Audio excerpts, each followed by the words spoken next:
Welcome to The Know, I'm Ashley Jenkins, and yesterday we kicked off a series of behind-the-scenes videos looking at how Homeworld Remastered is being made. If you missed the first one, check out this annotation, or there's also a link in the description. Today, let's tackle how the developers are balancing creativity and updating the look and sound of the game with keeping true to the original vision and how they're approaching those challenges. One of the weird things about our memories are really interesting.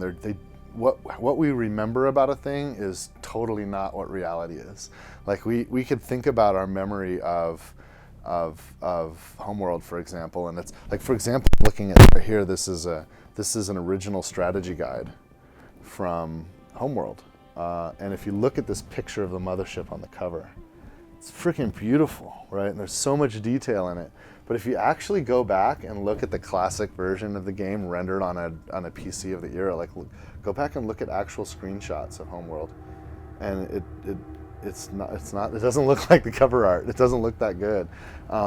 It's beautiful art direction, but they're just technically limited. They can only, the computers back then could only render so many polygons and only can handle so much texture fidelity. And it's certainly tempting to kind of, pee on whatever you're doing, right? So, we could have gone in and add a bunch of flaps to ships and details that weren't there and all that. And I mean, in interpreting the textures, the artist had some freedom to like, okay, well, here's this kind of smudgy shape. Is that a vent? Is that a gun? What the hell?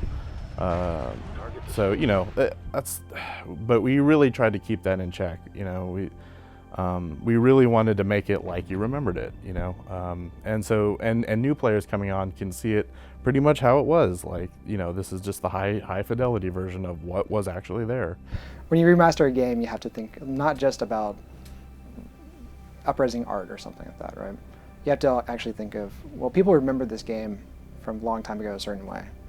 Anyone who plays classic, Nintendo games, they think fondly of the first time they played Zelda, and that was fantastic. It was amazing at that time. And then fast forward 20 years, and you play it again, it doesn't quite hold up as well as your memory does. I mean, it's still fantastic, but it doesn't quite hold up that same way. And so when you remaster something, you have to think about not just, what do we make look better? It's also, how do we try to recapture that experience, that feeling you had when you first played the games? You could really tell there was a cohesion, with all the art, and they had this great sci-fi scenery, epic void of space thing going on, but they still managed to get like a lot of neat colors and designs in there.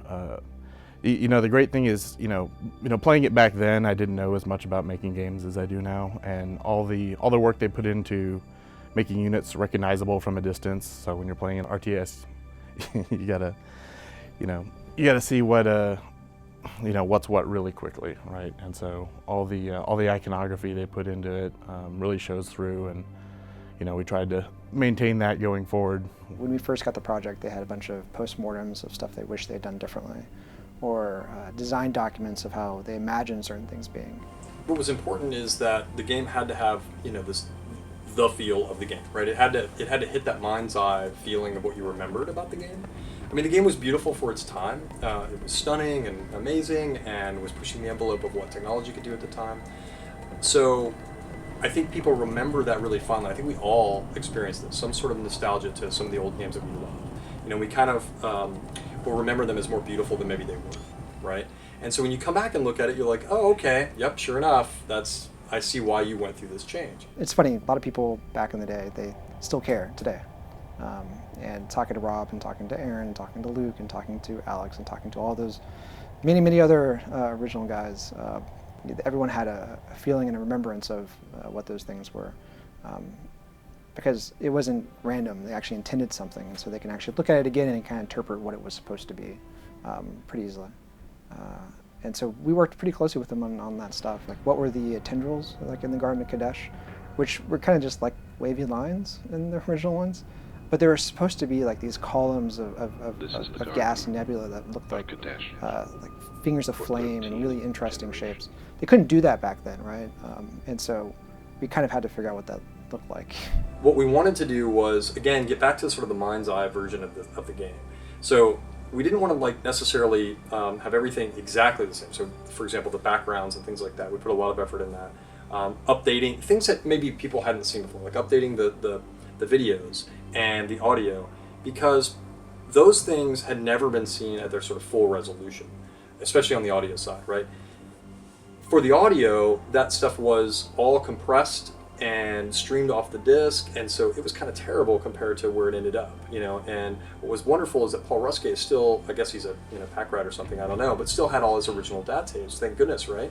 Because all of that exists, and he was able to re-engineer all of that. When you only have so many pixels to push, you can't really communicate environment very specifically. It's very impressionistic. The backgrounds were a great example of that, where they're vertex colors. They're not actually textures, and so fantastic tech for the time, but man, you're painting with a big brush. But in this case, we were able to go in there, and a guy named Brennan, he helped us put the backgrounds together with Rob, and that was a really cool process to go to Rob actually intended specifically, because them working together on that made a huge difference to actually nail that part. When people first sort of get a handle and a chance to see the game and feel it and all that, they'll be like, oh, that's exactly how I remember it. But the reality is it's much different than that. That's one of the reasons why we have included the classic version, so that people can go back and try that out and see what they were really like. So, what do you think? With a remaster like this, do you mind if the developers take a liberty here and there? Do you think Gearbox has done well with what you've seen of Homeworld? Let us know in the comments. And don't forget, we'll have more to share tomorrow. Remember, you get the best in video games and more right here, so make sure you like this video and subscribe to this channel, and we'll keep you in the know.